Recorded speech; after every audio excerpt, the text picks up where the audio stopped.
I love learning and teaching about where grapes come from, and for a long while we thought Zinfandel was a Native American grape.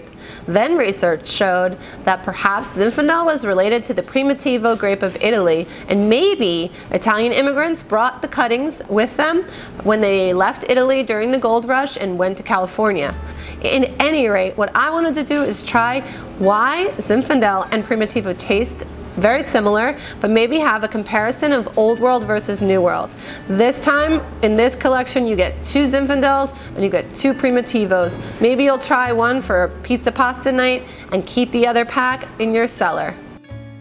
Alright, so it's time to try these two side by side. I think it's always instructive when you can compare and contrast wines. So we want to refresh your memory and talk about Old World versus New World. Old World wine producing regions are all of Europe, and technically and typically Old World wines tend to be a little bit more earthy and rustic, a little less fruity, a little less powerful. In the New World, which is like United States, in our case Sonoma, these wines tend to be a little bit more fruity and a little bit more bold, and like, you know, you feel like a little more juicy and less earthy qualities. So if we think about it, Zinfandel, for a long while, it was the only grape we knew of. And this Zin, and Zin in general, just reminds me of a blueberry pie. It's so delicious. It's like overripe blueberries, a little bit of blackberries, and there's also, even though it smells a little bit like it's gonna be sweet, it's really just like dried fruit. So if you're not familiar with dried fruit or jammy characteristics, when we use those words, we're talking about this Zin. As you would expect in Zin, it's a mouthful. It is so juicy and delicious, rich, full-bodied. What the best part about Zin and why a lot of people love it is that it doesn't have a lot of drying tannins in your mouth. So you just get all of the fruit and all of the body with just like a silky mouthfeel. Think about Pinot Noir, it's very similar. Now, because we're comparing and contrasting, when you pick up the glass of Primitivo, you immediately smell the exact same thing, only the rustic version, more of the earthy version. So yeah, you know, you kind of get the sense that this grape, Primitivo, is related, or why they would have thought they were related for so long.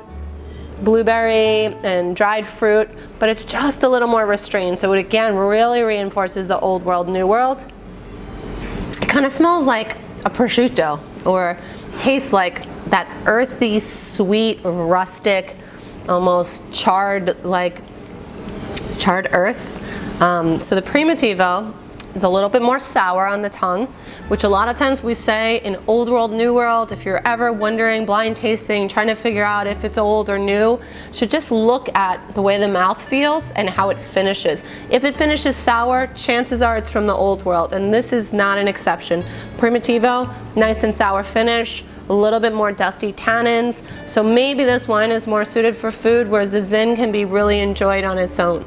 I love the two, I love the similarities, and there's so much difference. So, just to recap and ask a little bit of a quiz, because nothing is as cool as learning as testing your knowledge. So what is a major difference between Old World wine regions and New World wine regions? Old World wine producing regions tend to be labeled by the region or the place where they're located. They also tend to be really earthy, whereas New World wines are usually labeled by the grape or the type, and they tend to be more fruity and a little bit more big and bold. When you're blind tasting, if you're ever torn between Old World and New World, the best way to think about Old World wines is having either lower or higher acid than New World. What's your guess? You got it. When you're thinking about Old World wines, if the wine finished sour, then that's your marker for Old World. A little bit more fruity style, that's your New World. The typical Zinfandel or Primitivo wine has what kind of fruit? Sour, overripe and dry or jammy, or does it not have any fruit at all?